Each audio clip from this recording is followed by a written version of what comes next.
दोस्तों नमस्कार। आप सभी का स्वागत आपकी अपनी YouTube channel RNS education news में। दोस्तों इस वीडियो में बात करने वाले हैं राजस्थान का जो आज बजट पेश हुआ उसमें मुख्यमंत्री अशोक गहलोत ने एक बहुत बड़ा फैसला किया। बहुत बड़ा फैसला है अपने आप में। तो दोस्तों उसमें ओल्ड पेंशन स्कीम यानी कि पुरानी पेंशन स्कीम लागू होगी राज्य के कर्मचारियों के लिए। तो पुरानी पेंशन स्कीम आखिर है क्या चीज़ और नई में क्या लफड़ा था, दोनों को समझते हैं आसान सी भाषा में। दैनिक भास्कर की ये जानकारी है। 3 लाख से ज़्यादा कर्मचारियों को मिलेगा फ़ायदा और पेंशन में 40% तक होगी बढ़ोतरी। 1 जनवरी 2004 से पहले की पेंशन यानी कि 1 जनवरी 2004 को केंद्र सरकार ने एनपीएस यानी कि न्यू पेंशन सिस्टम या स्कीम इसको कह सकते हैं, ये लागू करी थी। नई पेंशन में दोस्तों लगातार ये मांग की जा रही है। अब तक नई पेंशन स्कीम एक तरीके से दोस्तों फ्रॉड है, चीटिंग है कर्मचारियों के साथ, जो अपनी ज़िंदगी के बेशकीमती 30 35 40 साल देता है और उसको जब अंत में जब वो रिटायरमेंट होता है तो एनपीएस में झुंझुना पकड़ा दिया जाता है एक तरीके से। ये एनपीएस की हकीकत है। पिछले 15 20 सालों में यानी कि 2004 से आप अंदाज़ा लगा सकते हैं, तो 15 16 सालों में ये जो कुछ हुआ है दोस्तों, या 17 सालों में, तो एनपीएस में बहुत ही नुकसान है। और इसी को लेकर के ये राजस्थान में आज सीएम गहलोत ने एक तरीके से कहें मास्टर स्ट्रोक खेल दिया है राज्य कर्मचारियों के लिए। और ये बहुत बड़ा फैसला है और इसकी मांग की जा रही थी। और सभी कर्मचारियों को अब दोस्तों ओल्ड पेंशन सिस्टम यानी कि ओल्ड पुरानी पेंशन का लाभ मिलेगा। इससे ये है कि दोस्तों जो पुरानी पेंशन लागू होने से क्या होगा दोस्तों, जो बुढ़ापा है यानी कि 60 साल की नौकरी जब इंसान कर लेता है, 60 साल के बाद उसको सहारा मिलेगा, संबल मिलेगा, जबकि एनपीएस में तो ऐसा कुछ भी नहीं था। ठीक है, अब आपको बताते हैं कितना क्या बेनिफिट इसमें होगा। और यहाँ पर देखिए पुरानी पेंशन और नई पेंशन में जो बेनिफिट्स है वो क्या हैं, यहाँ पर देखिएगा दैनिक भास्कर का विश्लेषण।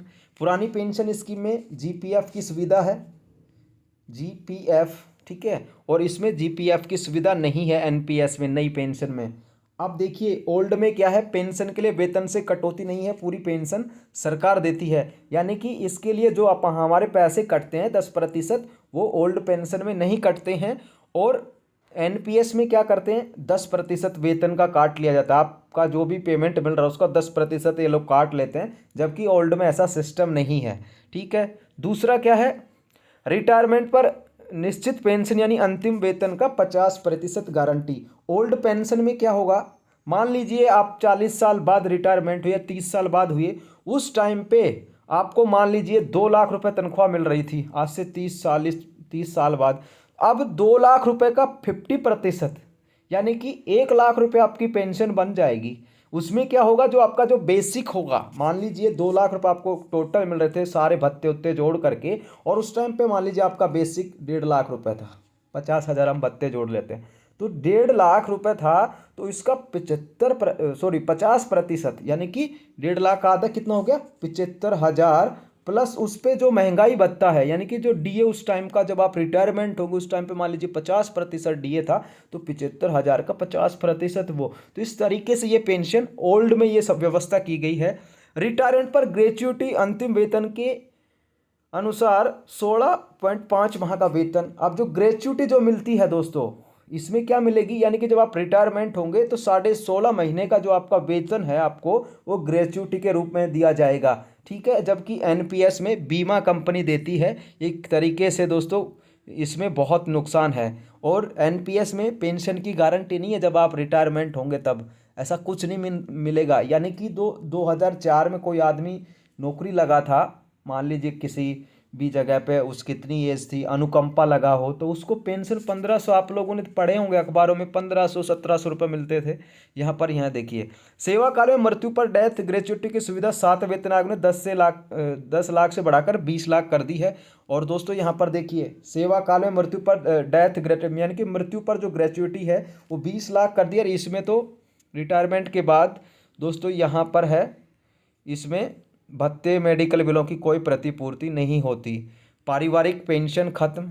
ठीक है, अब एनपीएस में क्या है, पहले तो क्या होता है, ओल्ड में क्या होता है, मान लीजिए आप नौकरी थे, ठीक है, आपकी डेथ हो जाए रिटायरमेंट के बाद, तो आधी पेंशन वाइफ को या हस्बैंड को मिलती थी, ठीक है, जो कुछ भी था।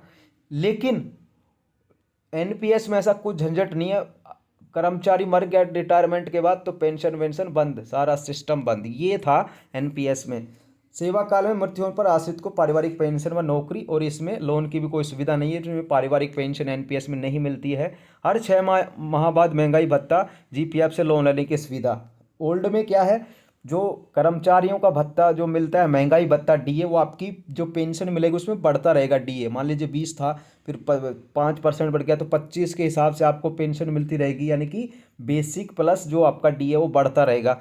रिटायरमेंट पर अंशदान की जो 40% राशि वापस मिलेगी उस पर आयकर मिलेगा। अब इसमें क्या है कि जो रुपया कटाया है एनपीएस में, मान लीजिए आपने 30 साल तक एनपीएस में पैसा कटाया, 40 लाख बने, उसका 40% देगा, उस पर भी टैक्स जोड़ देंगे। ये यहाँ पर है। जीपीएफ निकासी पर कोई इनकम टैक्स नहीं, यानी कि जीपीएफ जब आप निकलवा सकते हैं कई बार, उस पर कोई टैक्स नहीं, और ये पूर्णतः टैक्स पर आधारित है। रिटायरमेंट के बाद मेडिकल भत्ता, रिटायरमेंट के बाद मेडिकल बिलों की प्रतिपूर्ति, और इसमें महंगाई और वेतन का कोई भी यहाँ पर कुछ नहीं मिलेगा। यानी कि एनपीएस टोटली दोस्तों हम ये कहें, एनपीएस बहुत बुरी है कर्मचारियों के लिए, ठीक है। और ये अच्छा यहाँ पर फैसला किया गया है, तो यहाँ पर बहुत अच्छा फैसला। अब आप समझ गए होंगे कि एनपीएस में क्या है और ओल्ड में क्या है। ओल्ड में है कि आपको निश्चित तौर पर अच्छी पेंशन मिलेगी, एनपीएस में कोई निश्चित नहीं है। ओल्ड में ये होगा कि मान लीजिए आपकी बाय द वे आप रिटायरमेंट के बाद आपकी डेथ हो जाती है, तो आपकी किसी परिवार को, पति पत्नी में से किसी एक को जो भी लगा हो नौकरी, तो उनको आधी पेंशन मिलती है। लेकिन इसमें एनपीएस में ऐसा कुछ नहीं है। एनपीएस में जो पैसा कटता है उसका 40% दिया जाता है, बाकी सरकार वो जो बीमा कंपनियां हैं, जो भी इंश्योरेंस कंपनियां हैं जो इनकी हैं, वो रख लेती हैं। जबकि ओल्ड पेंशन में आपको अच्छा पैसा मिलेगा आप लोगों को। आप देखते होंगे आपके आसपास जो पुराने टीचर हों या कोई भी कर्मचारी हो राज्य सरकार को, उसको 50 लाख मिले, 60 लाख मिले, ऐसा मामून हम सुनते हैं। तो ऐसा ही पैसा ओल्ड पेंशन में आपको मिलेगा। लेकिन एनपीएस में ऐसा कुछ नहीं है। जो मिलेगा, मान लीजिए 50 लाख जमा हो गए 30 सालों में, तो उसका 40% कितना सा होगा दोस्तों, वो पैसा मिलेगा, और उस पर भी टैक्स वगैरह काट लेंगे। यानी कि टोटली फेक है एनपीएस। तो अब आप लोग को समझ में आ गया होगा कि एनपीएस में क्या अंतर है, ओल्ड पेंशन स्कीम क्या है। अच्छी स्कीम है, और सराहना मैं करता हूँ निश्चित तौर पर अशोक गहलोत जी के इस निर्णय की। बहुत बड़ा निर्णय अपने आप में दोस्तों, ये बहुत ही अच्छा निर्णय है। धन्यवाद दोस्तों। वीडियो को लाइक करें, चैनल को सब्सक्राइब करें। जय हिंद, जय भारत।